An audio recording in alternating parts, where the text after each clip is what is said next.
Today is May the 28th, 2016 is 9:49 at night. I am sitting in my main study. It's not as hot as it was the other night, but still 81 degrees. So yeah, this is a Saturday night, and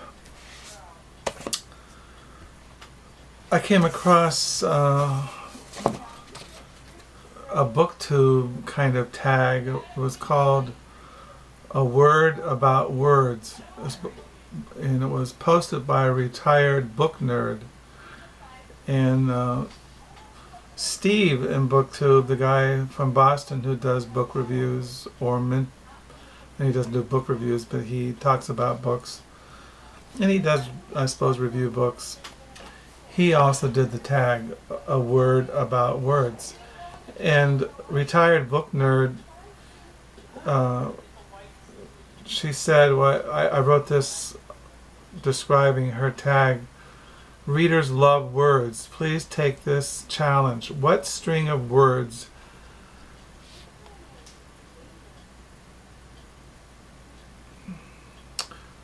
what string of words inspires or under what string of words inspires or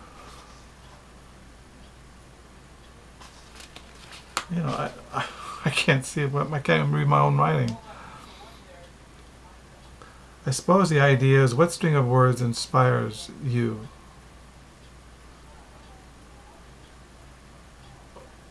So what the point is, I've been thinking about this, about language and words and sentences and strings of words, and that's one thing why I read and I look at how the words are on a page or how the words are in a sentence.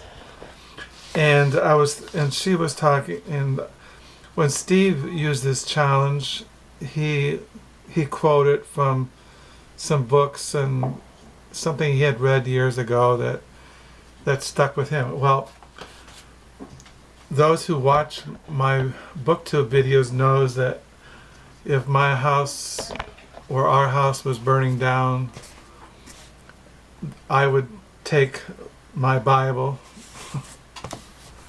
I take my Bible, my New King James Version Bible. I would take the collected works of St. John of the Cross. I would take that. I would take the Cloud of Unknowing. This was written in the 14th century. I take that. And I would take John Rusbrick, Spiritual Espousals and Other Works. And I would also take Carthusian Spirituality, the writings of Hugh Obama and Gaio de Pointe. These are the books I would take running out of the house if our house was on fire. And I read these books over and over every year. And so what the point is, these are the books that when I think about that challenge, what string of words inspires you or that you think about or it's on your mind, I always think of these books, of what I've read in these books. And I wanted to read something the other day, another video I was mentioning that I've been reading in the mornings, The Dark Night by St. John of the Cross. And one thing he says here that I want to quote that has always been something that has always spoken to me spiritually. And it's, see if I can find it here, because I'm kind of like, Here it is. This is from The Dark Night. This is in Book 1, Chapter 11. And he's explaining the stanza, fired with love's urgent longings. He says, St. John the Cross, the fire of love is not commonly felt at the outset, either because it does not have a chance to take hold, owing to the impurity of the sensory part, or because the soul, for want of understanding, has not made within itself a peaceful place for it. Although at times with or without these conditions, a person will begin to feel a certain longing for God. In the measure that the fire increases, the soul becomes aware of being attracted by the love of God and enkindled in it, without knowing how nor where this attraction and love originates. At times this flame and enkindling increases to such an extent that the soul desires God with urgent longings of love, as David, while in this dark night, said of himself, because my heart was inflamed in contemplative love, my reins were likewise changed. Psalm 72, verse 21. That is, my appetites of sensible affections were changed from the sensory life to the spiritual life, which implies dryness and cessation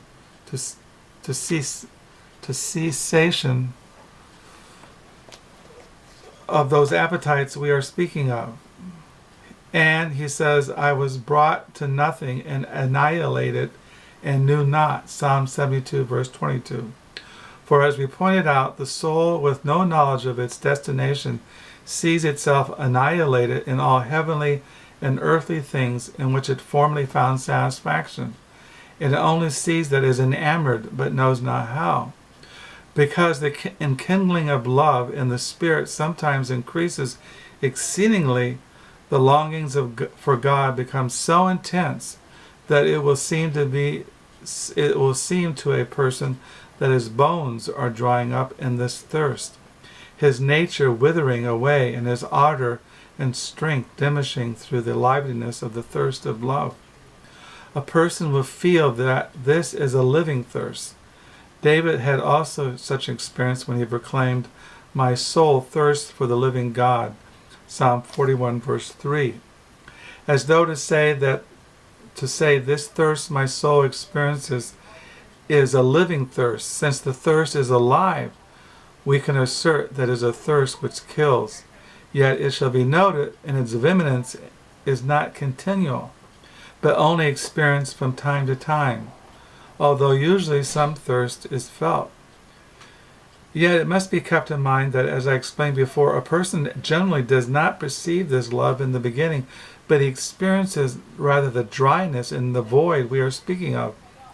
Then instead of this love which is afterward enkindled, he will, in the midst of the dryness and emptiness of his faculties, harbor a habitual care and solicitude for God, accompanied by grief or fear about not serving him.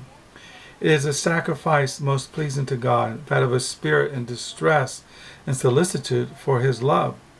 Secret contemplation produces this solicitude and concern of the soul until after having somewhat purged the sensory part of its natural propensities by means of this aridity, it begins to enkindle in the spirit this divine love.